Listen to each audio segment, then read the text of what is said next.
अस्सलामुअलैकुम। Capital 51 news के साथ मैं हूं रजा वलीद अफराज और मैं हूं अफीफा मरियम। सबसे पहले हेडलाइंस। कराची की 106 साला खातून हुसैन बीबी ने कोरोना के खतरनाक भारतीय वेरिएंट डेल्टा को शिकस्त दे दी। अस्पताल में इनकी सालगिरह का केक भी काटा गया। तकरीब में डॉक्टरों और नर्सों के अलावा खातून के रिश्तेदार ने भी शिरकत की। पुलिस के मुताबिक निजी बैंक की 2 ब्रांचों में करोड़ों रुपए सोने के जेवरात की चोरी के इल्जाम में 2 खवातीन समेत बैंक के 8 मुलाजमीन से 3 किलो से जायद सोना, 20 लाख रुपए से जायद रकम और 4 गाड़ियां तहवील में ले ली गई हैं।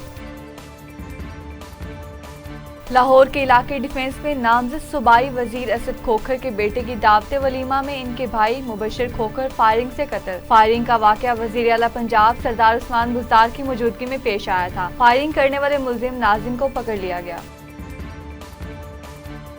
मुल्क में एक हफ्ते के दौरान महंगाई में मजीद इजाफा हो गया। रवां हफ्ते लहसुन की कीमत में 9 रुपए 40 पैसे, टमाटर 12 रुपए 99 पैसे, दाल मसूर 1 रुपए महंगी हो गई। इसके अलावा LPG का घरेलू सिलेंडर 72 रुपए 28 पैसे फी किलो महंगा हुआ है।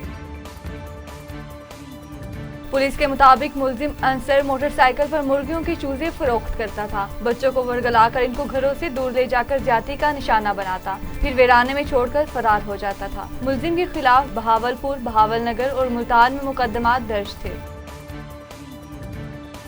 पाकिस्तान में गुज़श्ता 24 घंटों के दौरान मुल्क भर में कोरोना के 57,981 टेस्ट किए गए, जिनमें से 4,720 अफराद में वायरस की तस्दीक हुई, जबकि वायरस से 95 अफराद इंतकाल कर गए।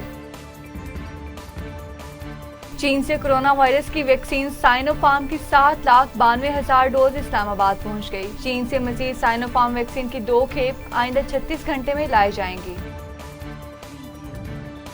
National command and operation centre के सरबराह वफाकी वजीर असद उमर का कहना है कि 50 साल या इससे ज्यादा उम्र के 33% अफराद की वैक्सीनेशन हो चुकी है। उन्होंने कहा कि 4 हफ्ते कबल 50 साल से ज्यादा उम्र वाले लोगों को पहली कोरोना वैक्सीन की डोज लगवाने की शरह 21% थी। सिंध पुलिस के मुख्तलिफ ओहदों के 850 मुलाजमीन 15 साल जबकि 1000 एहलकार 10 साल से जायद अरसा से स्पेशल ब्रांच में तैनात होने का इंकशाफ हुआ है। सानेहा 9/11 में हलाक होने वाले अफराद के वुरसा ने अमरीकी सदर से सानेहा के मुतालिक दस्तावेजात सामने लाने का मुतालबा करते हुए कहा कि जब तक सदर ये दस्तावेजात सामने नहीं लाते वह सानेहा की याद और बरसी की तकरीबात से दूर रहें। टोक्यो ओलंपिक्स में पाकिस्तान के लिए मेडल की आखिरी उम्मीद। एथलीट अरशद नदीम नेज़ाबाजी के मुकाबलों के फाइनल में एक्शन में होंगे। टोक्यो ओलंपिक्स में मेडल्स की दौड़ में शामिल मजबूत उम्मीदवार करार दिया जा रहा है। ताहम इनको भारत के नीरज चोपड़ा और जर्मनी के आलमी नंबर 1 जोहानेस वेटर से सख्त मुकाबले का सामना होगा। मजीद खबरों और अपडेट्स के लिए देखते रहिए कैपिटल 51 न्यूज।